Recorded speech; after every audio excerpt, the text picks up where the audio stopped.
Public Works Procurement and Contracting Committee for Wednesday, October 2nd, 2019 will be called to order. A roll call, please. Calling the roll, Mr. Tuma, Here? Mr. Miller, Here. Ms. Conwell. Ms. Conwell is absent at the moment. Mr. Schrein, Here. Ms. Baker. Here. There is a quorum. Okay. And is there any public comment this morning? No, Mr. Chair, no one is signed in. Okay. And, looks like Ms. Conwell is joining us just now. See? A little patience. Okay. And with that, could I have the approval of the minutes from the September 18th, 2019 meeting? So moved. Second. Motion a second to approve the minutes of the September 18th, 19 meeting. All those in favor say aye. Aye. Opposed, nay. The ayes have it. We have Ms. Conwell joining us. And Madam Clerk, if you could please read the first matter referred to committee. Resolution number 2019-0217, authorizing a purchase and sale agreement with Cleveland Commerce Center in the amount not to exceed $300,000 for the purchase of approximately 125 previously leased parking spaces located at East 40th Street and Perkins Avenue, Cleveland. Okay. And if we could, please state your name for the record. Good morning, Chair Tooman, to the members of the Public Works and Procurement Committee, John Myers, on behalf of the Department of Public Works. Okay. And this resolution, if you could just give us an explanation. Briefly, we're here today to purchase, pursuant to an option we have to purchase this lot at the corner of East 40th and Perkins. I believe you've been handed a map. We have a map here. If you, just to orient yourself. So this is what is labeled number 6. And you've seen this map before because I've been to you as far as leases and other purchases that we've tried to advocate for and trying to gain greater control of our parking needs. As you can see in the bottom left-hand corner is a county-owned asset, Jane and Hunter, which is the home to CFS, which has hundreds of employees who use their vehicle each and every day to do their job. And as part of their work contract, we have to provide parking for them as they use that as an important part of their job. Since we first started leasing this lot, we've also added the long-term relationship with the County Archives building, the Halley Warehouse. And this lot at East 40th, we've had leased for many, many years, and members of the CFS department park there for their job. And we've had the opportunity now to convince the owner to sell this lot, and so we're acting in because our needs are not going down. And our concern has been as development heats up in the Midtown quarter, this land is only going to become more valuable, and we're at risk right now of not being able to meet all of our parking needs should some development in lots 3 and 4 happen on Euclid Avenue. So we're here to try and nail down control and be in the best interest of the county to purchase this lot at this time. Just so I have an understanding, as far as the permanent parcel numbers go here, are those all part of Lot 6 then? Correct, Mr. Okay. Chair. There's 3 permanent parcels that make up this lot. Historically, there was other businesses on the site. Okay. And then as far as the purchase price, were these lots, was there an appraisal done on these lots? Yes, we had an appraisal. If you remember, we purchased Lot 5, which is immediately adjacent and fronts on Chester Avenue. We had an appraisal done with that. Since they're both adjacent, the valuations really were similar. In fact, the number 6, the one we're here about today, the Perkins lot, is further distant from Chester Avenue. And our appraisal that we had done is appropriate and is actually, this is slightly cheaper than the Chester Avenue lot that we purchased a year or so ago. All right. And so just while we're talking about appraisal, so what did those 3 lots appraise for? Approximately, they're both similar size. One's about 3/4 of an acre and one's 0.84 an acre. So this had worked out to approximately $295,000, I think, was what our appraisal supported for this lot. For all three lots together was 295? For the one lot, the 3 parcels that are before you today. Okay, so, so what I'm getting at is, you had one appraisal or 3 appraisals done on each individual parcel? On each individual? Just one appraisal for both 5 and 6. Okay, so so you did an appraisal together for lots 5 and 6? We did an appraisal on 5, this lot being immediately adjacent, rather than spending another $5,000 on a separate appraisal for a lot very similar and immediately adjacent. We used those numbers to justify this purchase price. Okay, and you're saying it's 295 for 5 and 6, or just for 6? No, just for 6. Just for 6, the appraisal value? I think we paid around $320 for number 5 when we purchased it a year and a half ago or so. Okay. Any other questions? We'll start with Ms. Conwell. Through the chair to John. So in your estimate, why do you feel that 5 was more expensive in terms of appraisal? It's to the chair, to Councilwoman Conwell, the slightly larger, and it fronts on Chester Avenue, which has a higher value than Perkins Avenue, which is Chester's a major east-west thoroughfare, so it has greater potential retail value or other types of value fronting on Chester than Perkins, which is more of a secondary street. The map looks like 6 is way much larger. It's not. It's actually just slightly smaller. They're both in the 3/4 of an acre size, but. Okay. And 5, how many parking spaces do we get for that? And 6, how many do we get for that? The layout, the configuration, the footprint we have refurbished, and there's approximately 85 spots in the Chester lot. The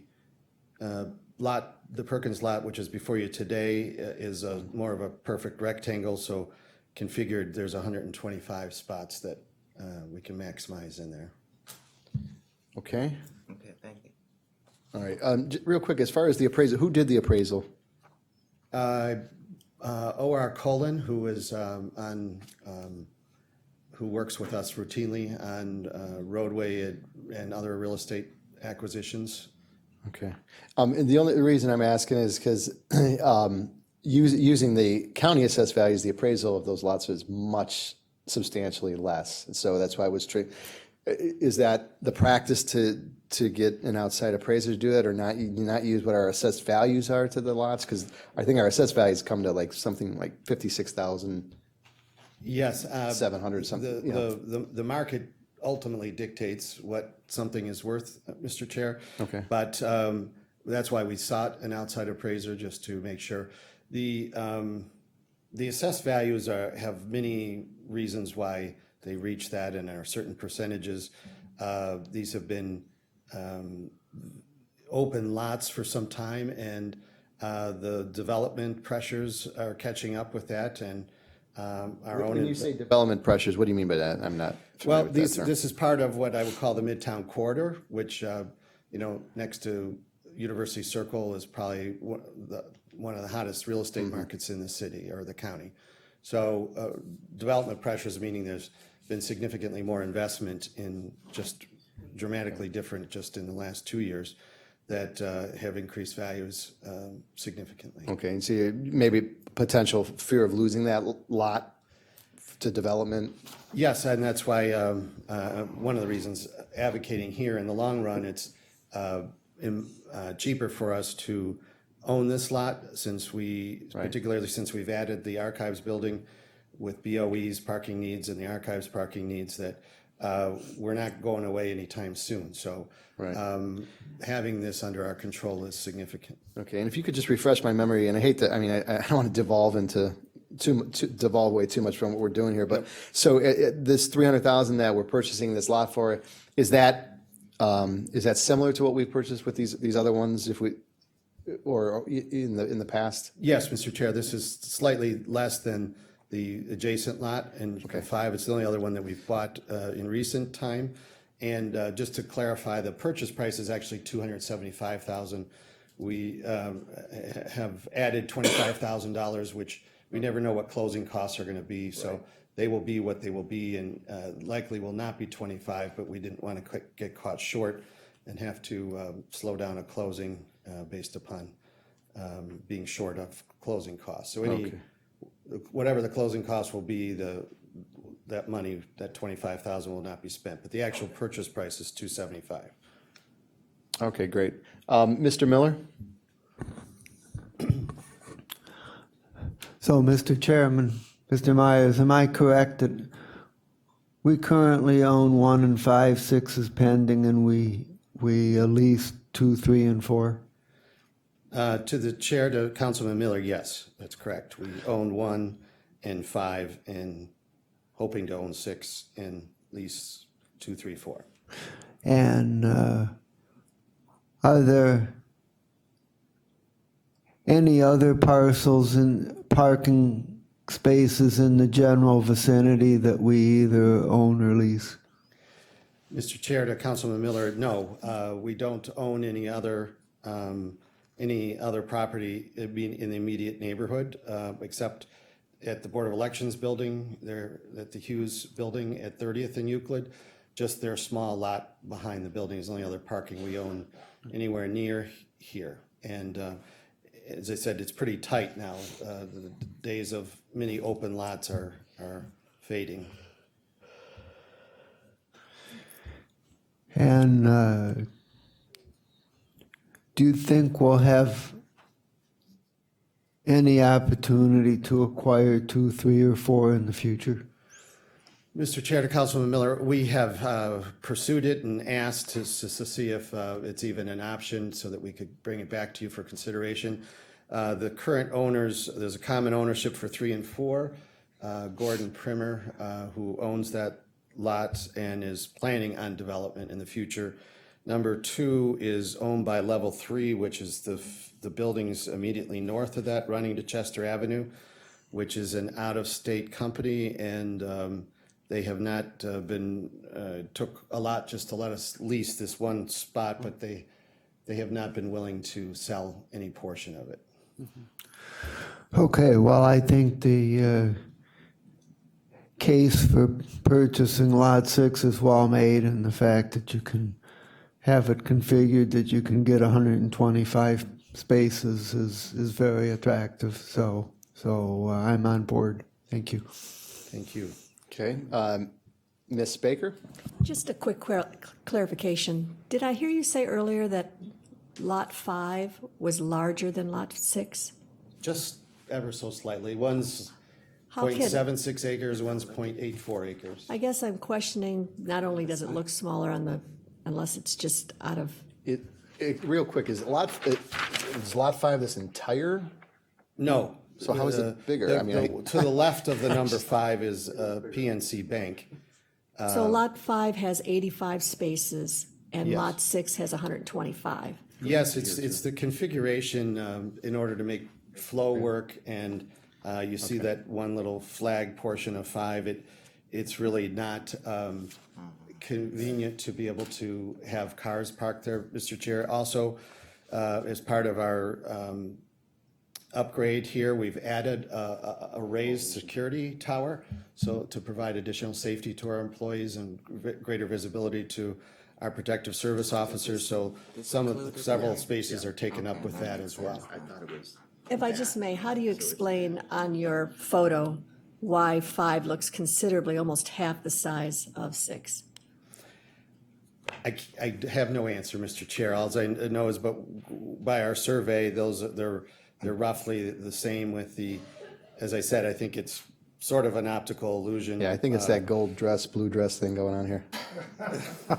Let's not go there. I won't comment on that. Let's leave the blue dresses out of the conversation. Yes. Any further questions? Yeah. Okay, Mr. Sharon? What, to me, is the most attractive thing of 5 and 6 is it gives you a chance. I know you laid it out for parking spaces in 6, and you laid them out for parking spaces 5.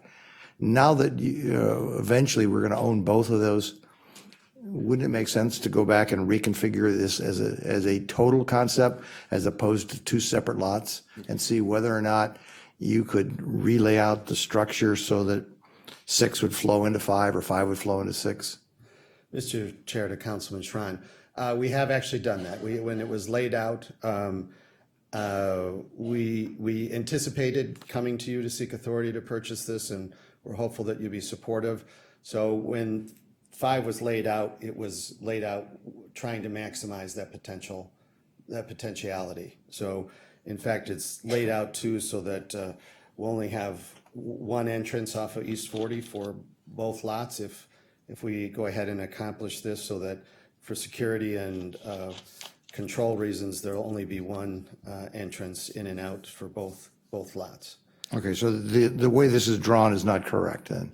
Because there doesn't no. look like there's any break between 5 and 6. It looks like there's a stack of parking that runs right to the edge of 6 and a stack of parking that runs right at the edge of 5, and so there's not going to be a flow of traffic. Mr. Chair, to Councilman Schron, this is not the most recent Okay, picture. that's so what it that's my doesn't- point, it is it? doesn't- Yes, I'm sorry, it does not reflect the current reality of what's there. As if you also notice too, to the right of 5, there's some dirt. That's actually the new 3rd District Police Station, which also enhanced the values of these properties because of that investment by the city immediately adjacent to these. So this does not reflect the current reality. I'm sorry if that was misleading. Yeah, okay, so that ingress and egress into these, just would seem to me that we should do a real in-depth study before we start laying out and striping parking lots in regards to this to get the maximum amount of space, because the possibility exists that 2, 3, and 4 are not going to be available to us at some time in the future. And that's a great fear of mine, Councilman Schron, that we'll lose those as an option. And the goal was to maximize, and I take your word and advice, and we do have an engineering company that is trying to maximize this. So some thought and energy is definitely going into making this the maximum number of parking spaces available. Okay, and the space to the left of 5 to the bottom of 6, does that have some parking on it also? To the chair, to Councilman Tron, yes, that is privately owned by PNC Bank. That's one of their branches there at the corner of 40th and Chester. And where you see the darker asphalting, that is their parking for their building. And is there any opportunity for an easement that would allow for, to go through that property that would then enhance our ability to lay out 5 and 6 to a maximum?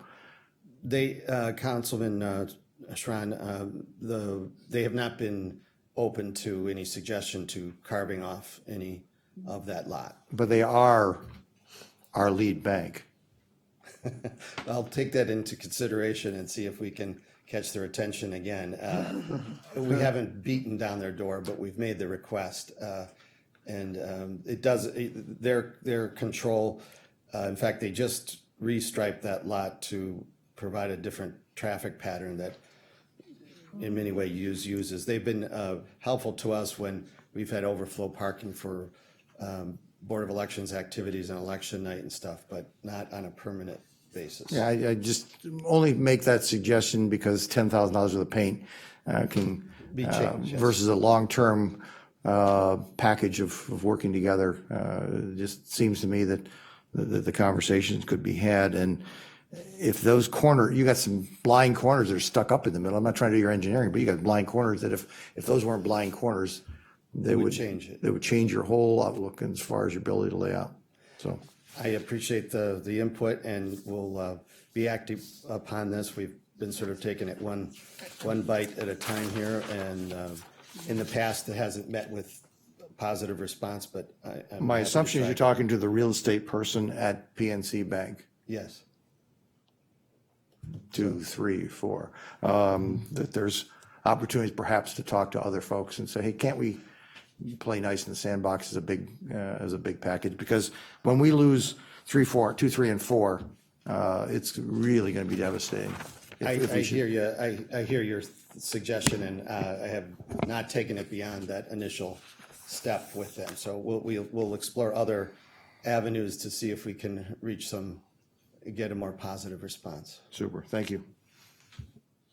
Mr. Conwell? Through the chair to John, do we have the total parking spaces needed, even though we lease 2, 3, and 4 at this time? Mr. Chair to Councilwoman Conwell, I have the number here somewhere. That CFS provided for us. It's a better part of 600 spaces that we need for this particular East 40th corridor. And is there any other lots going down Perkins and back toward Payne?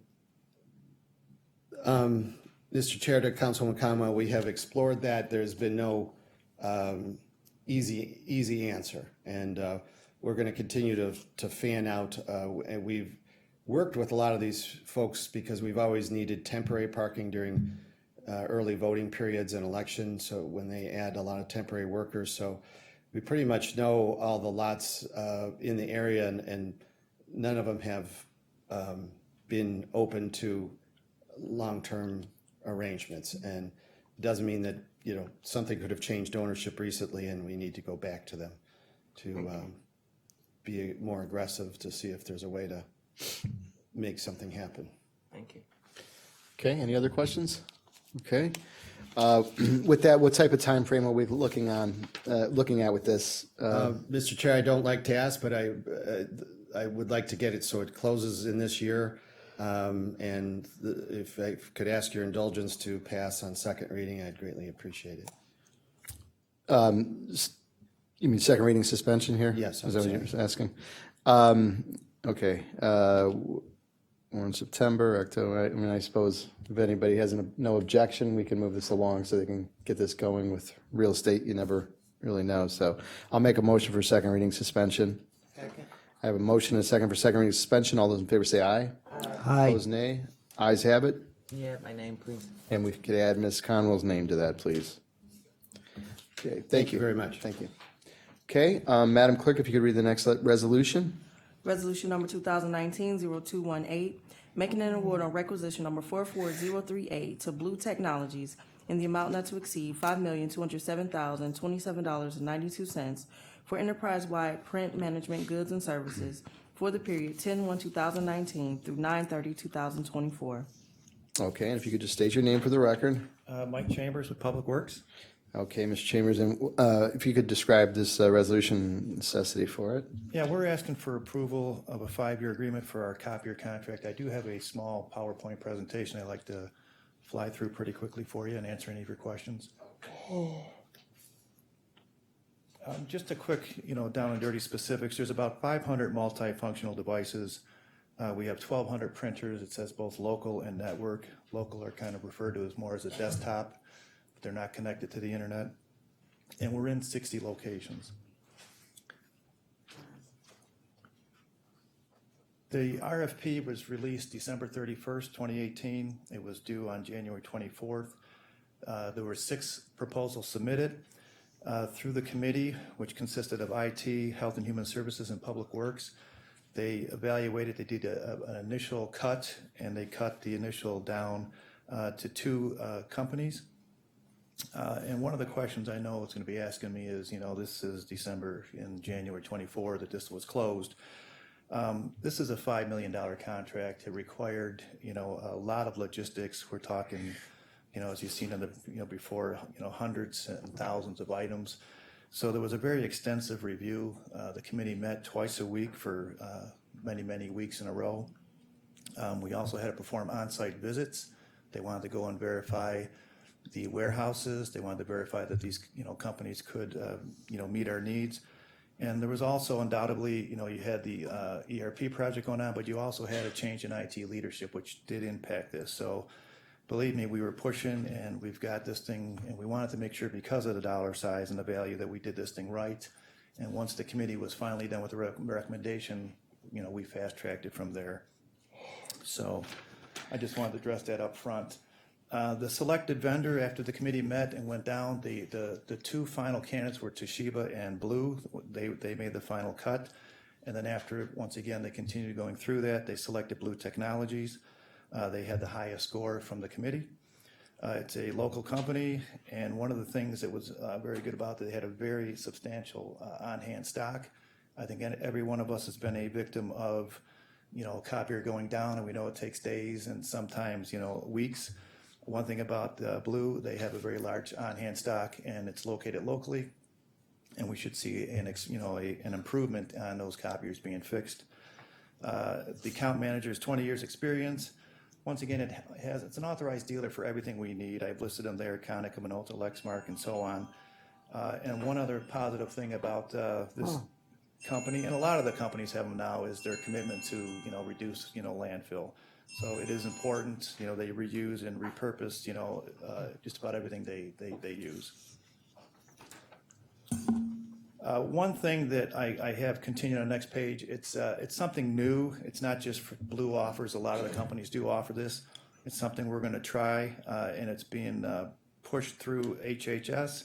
It's called a paper cut. And once again, what it is, it's a copier management software. And number one reason it applies and it assists with HIPAA requirements, protecting data, sensitivity data. It reduces paper waste. It enables a follow me printing. So the way it works is tied to an ID or a badge. So when you want to print your item, you send it to the printer and you swipe your badge, and then it comes out that way instead of just sitting there like a lot of the other printers. But it also, we can track and see how much Mike Chambers has printed and things like that. So there is abilities to track data, and allows reporting down to the user level. Because of that, the industry standard says that on average you should see 20%, because once people realize that you're being a little more accountable on that, they do see a savings. And based on that estimate of 20%, approximately 15 million sheets of paper are used by HHS. You multiply that approximately by the 20%, it's about $58,000 a year. The reason I show this to you is the price of this particular technology is about $178,000. So within 3 years, we will have paid for this increase. Not only will it pay for itself, but it'll also give us the additional securities and protections of HIPAA and all the other things I talked about. If this is successful, we may bring that to other areas of the county, as required. I could see possibly HR or things like that might want that. So really, I'll flip to the next page, is the funding request, and I did provide to you guys a handout. And I'd like to start with the first one that says the pricing comparison. This is not meant to, our current contract pricing, just for, this is just food for thought. Based on the prices we're paying today, has nothing to do with any of the bids that were submitted, versus Blue Technology. The bottom line is we would save about 1.1 million. When we reference in the paper cut, like I indicated there, you'll see it a little bit below, the total savings would be $926,000. Right below that item is just a comparison. If we took the second place bidder, which was Toshiba, the savings, would have been $544,000 versus their pricing. So as you know, the RFP has many categories. Pricing is one of them. All I'm trying to show here is A, that we're getting a better deal than we have now, and B, that we also had, we picked the vendor with the lowest price, not to mention the best overall, product that they offered. As I know, price is one component. The flip side of this piece of paper is our funding request, what we're asking for by year. One of the things, even though we're asking for, a approval of October 1, nothing will be spent this year. The reason we need to get that approval is really, and on my next slide as well, is why I'm asking for a second reading suspension, is because it takes 45 to 60 days to, after we give them the green light, we got the approval to go with them, for them to start getting the machinery in here and equipment. On top of that, we got to coordinate the logistics of getting the old out with the new in. Our current contract with Toshiba goes to the end of the year, so we won't see any interruption of services. So we are asking for that second reading suspension, and we are asking for it to be approved as of October 1, so that we can give the green light to the company. Nothing has been spent, nothing has been authorized until you guys, give us the final approval. And basically, this will be the funding source over the next 5 years. There are a couple of things in here, like I said, we got the paper cut identified. We did put money in there in case we want to go with that, to other areas. We do have money in there for equipment, parts, and supplies. So this is a full not to exceed, $5.2 million, and we're asking for your approval. I answer any questions. Okay, thank you. So with respect to the paper cut pilot program, so why would the savings be less with the paper cut if you're saving on paper? You will be saved. The bottom line is there's a cost to implement that program. Okay. That's what I was trying to share. That's on the one page there, it's $176,000 over 5 years, about $35,000 a year. So bottom line is that 176, if we're saving 58,000, we should pay for that in 3 years to price of the software, and then after that, we'll see additional savings. Okay. And who's going to make the determination as to whether or not the county goes with the program? I think we're going to test pilot HHS and see how it works out, and then from there, we will include funding if we want to kind of roll it out into other areas. Obviously, you got to swipe your badge. Another good feature of this thing is you can send it into a printer, and then you can go to a different printer if you want and, swipe your badge as well. It'll print there. There's pluses and minuses to that, So, but that'll be a decision made by, the need by the HHS agency and through our print manager, Jim Sivas here. If other agencies are interested in it, we have it built in. Okay. And then looking at this funding request year by year, I notice there's an increase after 2020. So what's the increase? Is that for paper cut, or was that something separate? Or what it was is, in all honesty, in 2019, we weren't going to pay anything. Originally we were going to plan on spending some money, but this thing did not get in time, so there will be no money put in 2019. So some of the funds we may have expended in 2019 were dumped into 2020. Okay. We got a commitment from the vendor that nothing will be due in 2019. This helps with our budget as well, because remember, I'm writing a contract to the end of the year. This will help me avoid having to encumber more money. So it's actually another positive for the county. Then after that, then we're back down about $1,041,000. And I think that's just a general price increase that was built into their terms. okay, and then who agreed on a 5-year contract as opposed to maybe like a 3-year contract? Or Due to we're talking thousands of devices. This is standard. At 5 years, it would be the pricing would be significantly higher if we went any lower. okay. Any questions from my colleagues, Mr. Sharon? This looks as though we're basically forecasting that we're going to use the same amount of paper, with the exception of perhaps by the badging as far as paper cut, which we're currently using. Is that roughly the concept here? I would say that's true. Obviously, we all say the ERP is going to help us become a little Well, that's where I'm going to go. You know that. Well, I know that, but I'm not this is allowing for continuing basically how we're at right now. And Okay. What effect if we have a 15-20% reduction in paper production does it have on this? On the terms, there's on the one sheet I handed out, there is a base charge, and then there is a price per copy. And if you look on that pricing comparison sheets, it shows you the bid volume, 19 million copies. The very first one's 198 million copies, volume. So if that goes down, then certainly that's one of the controlled items. There's certain things that are base prices and certain things that are based on volume. Because I can only assume that at some point we're going to start to lose the technology that is being utilized by others. I'm just, I don't want to make a joke about it, but I'm just looking at this stack right here, and this is about 4 days or four weeks worth of stacks, or 5 weeks worth of stack. This is a not to exceed contract, so if it changes, we should see it. With the exception of the base items. There's no penalty clause by utilizing the system less than what is they forecasted. There's no penalty because you underutilized it. I would defer once again that we have a base volume that we have to build in for the units themselves, and then it's a price per copy thereafter. Okay, so once we get down to the base volume, if we go below that, then there is a charge? I would say that if we start seeing a decrease in volume, absolutely. I would have to assume that if the ERP is successful and we do see that paper decrease, and let's be honest, we're talking a couple of years anyways before it's fully implemented and we fully recognize that. Oh, yeah. But this is a 5-year contract by the same. Correct, yeah. So I'm sincerely hoping that I'll jump off of a big ledge with this one, that we will have ERP up and running in 5 years. I would like to hope that. And if so, we should see some savings. Thank you. Sure. Ms. Baker? Yes, just to understand what it is that we're purchasing. So how often, first of all, is this all our copiers are Yes. being replaced? All the copiers are being replaced. I would say just about all of them. I'd say 100% of them. And then there's a lot of printers. We do buy some printers, but part of this contract allows us to purchase some, standalone items. But we're also buying the maintenance, the wear, coming in and fixing all those things. There are, I'm sure, the toners included, if I'm not mistaken, and the toner and supplies. And then just to have, that was another thing, like I said, that parts inventory being here, we should see significant savings, or I shouldn't say savings, but, efficiencies.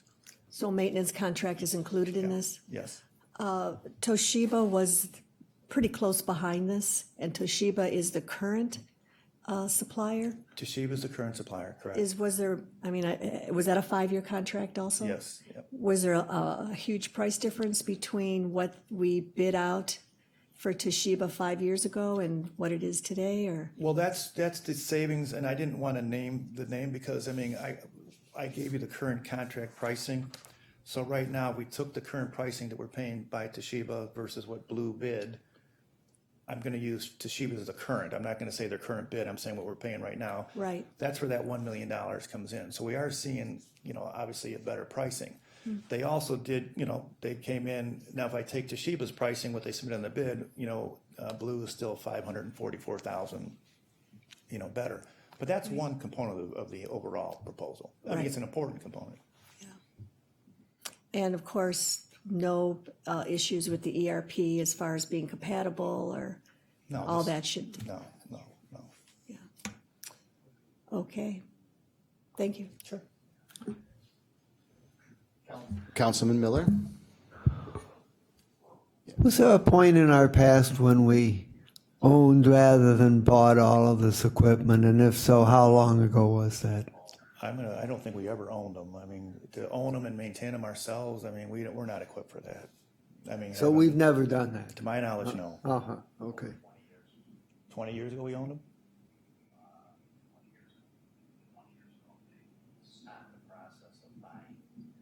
Okay, so at least 20 years ago. It would make 20 common years sense. since we've been stopped buying large equipment of this kind. That's what Jim's referring to, yes. Okay, But I right. would say it was crazy back then. To maintain them, and the technology has changed so much. It's not 20 years ago versus today is night and day. I'm not recommending it. I'm only asking for a little historical information. I think that in government, it's generally good to focus on the things that you're trying to do and leave this routine stuff to the people who do that stuff. Great. Okay, any further questions? Okay, Ms. Conwell has one question. To the chair, you stated earlier this was a RFP, but Yeah. is it states in the legislation RFQ? No, I have an RFP, unless that I'm not did asking. proposal. We have to, yeah, it's an RFP. Yeah, I have it right here. RFP 44, that's their rec number 2.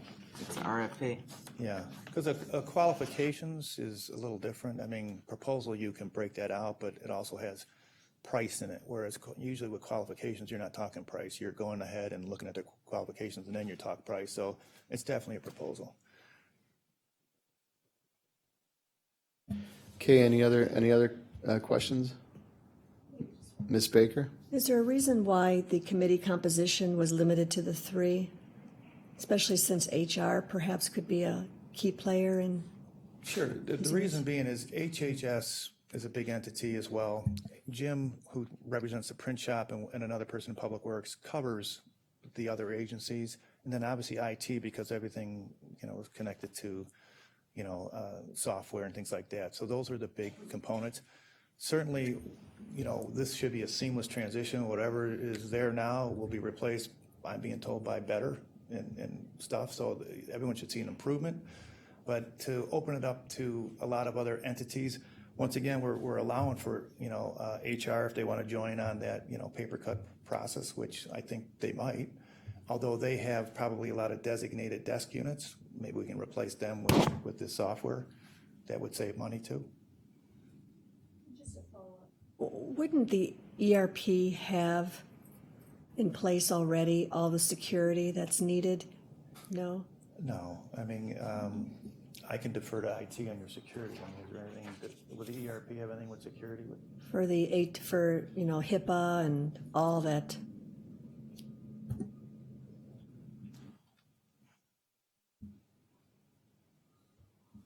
Janelle Green, Department of IT. So when we talk about ERP, it's only covering a small sliver. When we talk with HHS, they use a variety of state systems. So we have to have the security for those items too. So it's we'd be using a multitude of different systems. So we have to make sure that we have the security requirements for the network up, and that would apply for all of the copiers that would be on the network applied for this system. So if we didn't install this paper, would there still be security in place? Yes, there would still be security in place with or without the paper cut product. And it's not, paper cut is not relegated to just Konica Minolta printers, so it goes across any kind of brand. So after 5 years, if we figure we don't need to have the Konica Minolta, we switch a brand or something like that, that software can continue with the next brand too. So, and it does have its own security features in it as well. So you don't feel that it's redundant? No. Okay, thank you. Okay.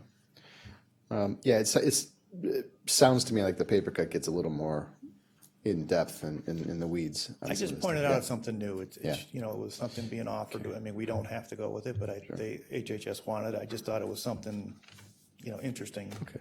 Yeah. Okay. Okay, and then I think as far as the committee goes, I mean, it's you can have too many cooks in the kitchen sometimes. So I think we have sufficient coverage there. Any other questions? Okay.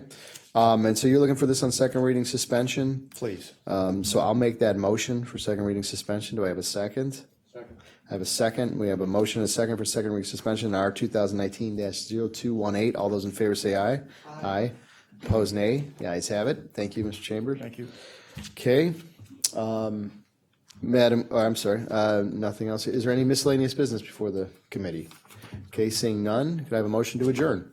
I have a motion and a second to adjourn. All those in favor say aye. Aye. Opposed, nay. The ayes have it, and the committee will adjourn at 10:49 a.m.